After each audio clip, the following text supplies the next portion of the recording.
So another reason for geometry, for proof in geometry, is it helps us learn logic and reasoning on a fundamental level. Aristotle discovered logic by looking at geometric proof, for example, in a context. Didn't come out of nowhere. It's not some of this nonsense about science where you make something up and try to prove it. Science works by induction, which works by putting something in context of everything we know. So when Aristotle did this, there's a whole range and depth of background knowledge he had to know. But in proof, what we do is start with some given information in a diagram. And we start there, and we have background knowledge. We know some things. We got to have some little bit of reasoning knowledge and understanding and geometric knowledge background in order to even get this off the ground as a science. So then we go through certain steps. We say certain things, and we continue on and reach a conclusion. There's what we do in geometric proof. Now, Aristotle, knowing some, as an older adult, wiser, knowing a lot more than we do when we're 15, every one of us knows more, we'll know more at 40 or 50 than we ever did at 15.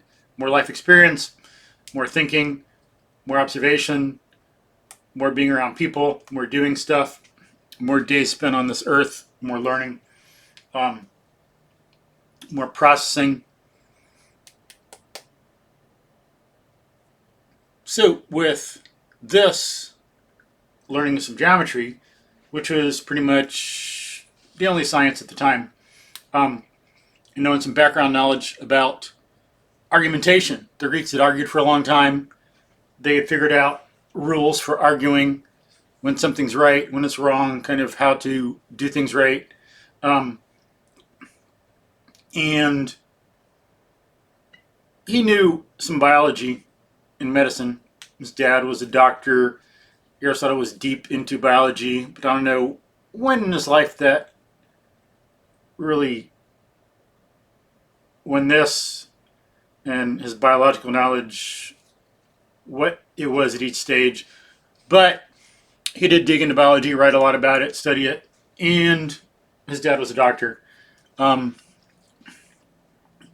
he knew about argumentation, studied under Plato, improved on Plato, left his school because Plato was wrong, and then provided some argumentation and some ideas about why Plato was wrong. But he knew about argumentation, knew about biology. In biology, you got to look at things to figure out ideas. I don't know what all came into play in this, but with all this background knowledge of this time spent thinking, doing science, reasoning, doing philosophy, being a wise person, because philosophy is like love of wisdom. It's a systematic, explicit formalization of wise thinking of wisdom. You got to know how we know. Think about politics and morality and ethics and how to live, how people should live together, what the world's like. With a lot of this stuff, he came to a point where when he saw this, he was like, snap, this is like all human knowledge. Everything we do. He gets this and he expanded the principles. He got principles in this to see how reasoning works. So the given in diagrams is like the evidence of the senses. Experience. EOS, evidence of the senses. Our experience. That's the starting point, perception. And then we can go through steps from there because he knew about abstraction also. I think he might have been the one that came up with that idea about how some things are more abstract than others. You get like bird usually, and then you can start to refine that So bluebird would be more abstract than bird, because we get birds, then we refine that by pulling away from it, like abstractly pulling away. Or we got dog and cat and bird and insect, and we can draw away from that a common essential and get animal, things like that. So we go through these steps, and then we can reach some concept or idea.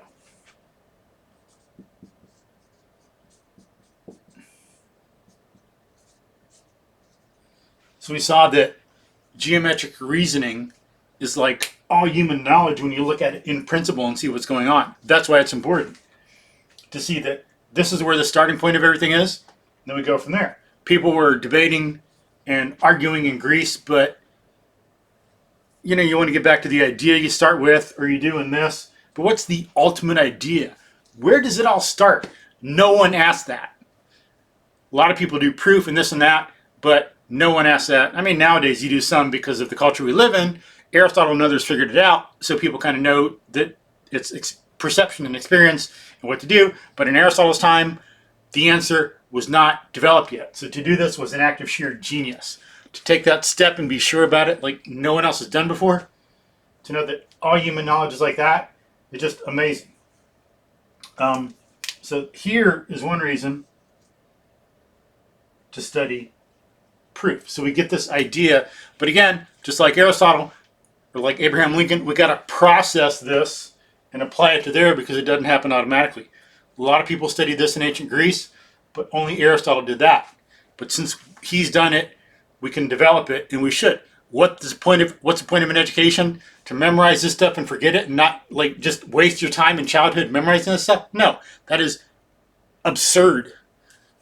The point of an education is to learn to think so we can live a better life, to get the thoughts, the ideas, and methods we need, and train ourselves in them and learn them over a long period of time. So when we're adult, we can go out and live the best life we can. Be happy, understand the world, know what the truth is, know how to assess the truth. As Martin Luther King Jr. said, education must enable one to sift and weigh evidence, to discern the true from the false, the real from the unreal, and the facts from the fiction. He would agree. That is one thing that education should be about. We should get this, just as Aristotle did, and apply it to history, science, literature, writing papers. It should be done not thrown at you in a flash, in a confusing blur that goes by as you're running in like a few months or a month. This should be developed through our school years to bring out of it what we can get out of it, because it's so important. Some of this stuff, is anybody going to ever see congruent triangles again? Very few people. Or how many people really deal with similarity? We can and should, and there are reasons for it. But everyone thinks. I don't care how gifted or non-gifted they are. Everyone needs to think. Everyone needs to do proof. It's not only some that should do it. Because everyone, wherever we turn our mind to think, we need to reason and be logical and think well and know what the truth is. This should help us. It will help us do it. And it should be, we should pull out of it the principles from this that we can, as Aristotle did, and teach. Teach it, train people in it, help people live a better life. What's the point of education otherwise? Now, Aristotle did something like this, but you got to get a good philosophical perspective on it. Have good context, as Aristotle and Lincoln did, otherwise you'll miss it. Like Plato lived about the same time as Aristotle. Plato was Aristotle's teacher. Aristotle was at Plato's academy for a while. Plato knew about some of this too. But because of some things Plato had, some ideas, he drew the wrong conclusions from this. So with the wrong context, background knowledge, you're going to totally miss it and go Ari. Whereas Aristotle didn't. Now, Plato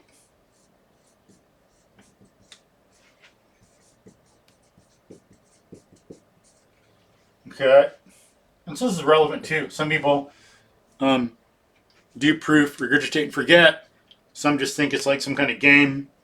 Some just think it's some empty formal thing. There's different philosophies or different contexts, backgrounds in which to look at proof and think about it. And they will make you go wrong. Plato, as I say, he knew about proof also. But because of where he was in history, you got to give him a break to some extent. He was a genius. He's worth studying, but a lot of stuff he did is just wrong. So he thought perception could not lead to concepts. He could not figure out how it could be done.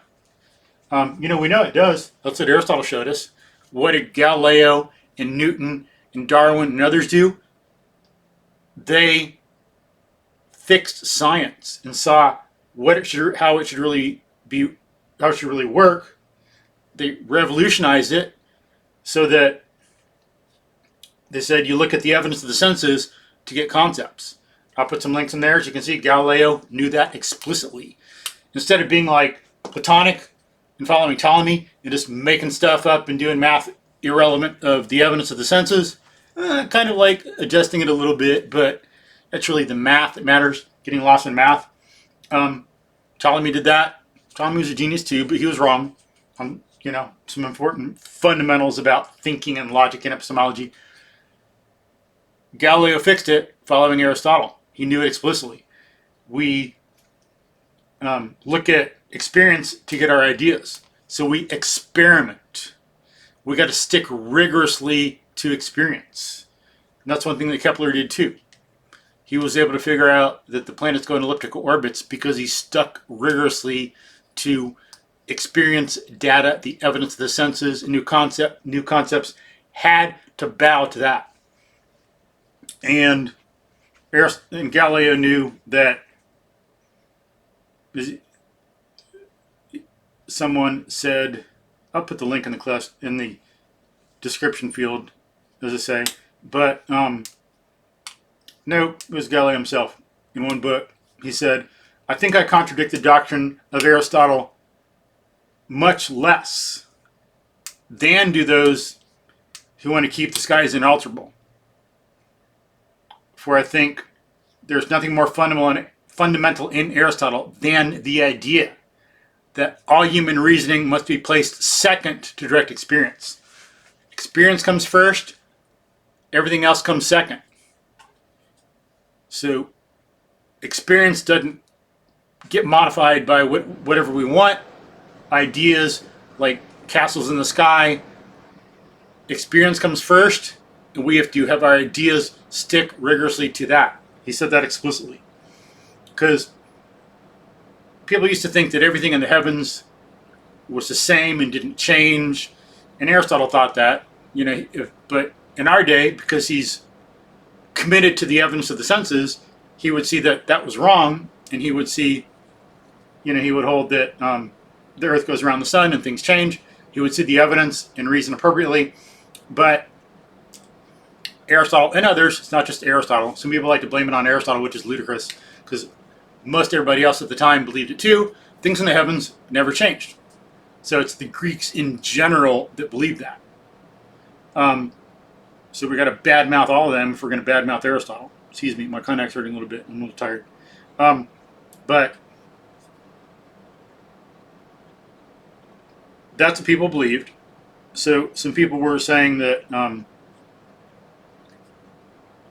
the sun goes around the earth, as it's written in some of the ancient stuff, and they would follow authority and bow down to that.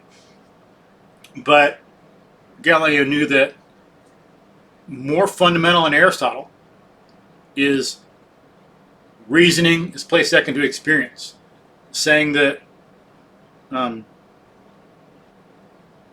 sun goes around the earth is not a fundamental. That is not a basic idea about thinking or what's really going on. Knowing that ideas come from experience is a fundamental. The other stuff comes later. So it's explicit. You got to get the right philosophy. Aristotle was right. Plato was wrong. There's an example. And I'll put another thing in there, depending on how much room I have, about someone who was arguing with Galileo, who was just loony. He said, there's got to be 7 planets because we have 7 holes in our head. 1, 2, 3, 4, 5, 6, 7. 7 holes. And there's 7 days in the week, and 7 this and 7 that. So there's got to be 7 planets. Loony, crazy, making crap up in your head. That's not logical. You've got to be like Aristotle and know that things come from the evidence of the senses. But Plato did not know that. He made some mistakes. Genius, worth studying, single-handedly developed philosophy, but he thought about his time, they were figuring out the difference between concepts and percepts. So concepts are universal. They're timeless. They pertain to a lot of things. There's other characteristics they identified. And percepts, like this concrete, if I hear this dog bark, it's here and now and temporary and one. How could we get a timeless universal from a here and now and temporary and one? Plato's like, I don't understand it. It can't happen. There must be like these things in somewhere else that we get this from. But it's clearly wrong. Aristotle knew we get it from the evidence of the senses. But Plato thought experience was misleading. It would fill you full of lies. So you had to turn away from it to do science, which is clearly loony. You do not turn away from experience and the evidence of the senses to do science. Everyone rational, at least everyone rational nowadays, knows that. And so, he thought geometry started with like some ideas separate from reality, and we magically deduce things from that, which is ludicrous. So he drew the wrong ideas because he had a bad background knowledge, bad ideas about some of this stuff. But Aristotle got it right. So we got to have study proof, but again, we need a good philosophical perspective on it for it to matter in our education and in our lives and to make something of it. To know how it can help us like it did Abraham Lincoln, about which I made another video. And they're important. Like Plato, he influenced people like Descartes, and Descartes was so awesome, he thought animals were not conscious. And notice there's some like Platonic defense of it there. Evidence of the senses, it's obvious if you look at reality, animals feel pain. There's evidence, a plethora of it, all different kinds of emotions, all different animals, depending on them, there's all these variations. It's obvious that they have some feelings and emotions, and they're conscious and they process. But Descartes said, nope, they're just machines. And so if you beat a dog, so what? It looks like it's in pain, but it's really not. Me, Descartes, I know better. It's like, I know the superior ideas and the evidence of the senses is misleading and full of lies, so ignore it.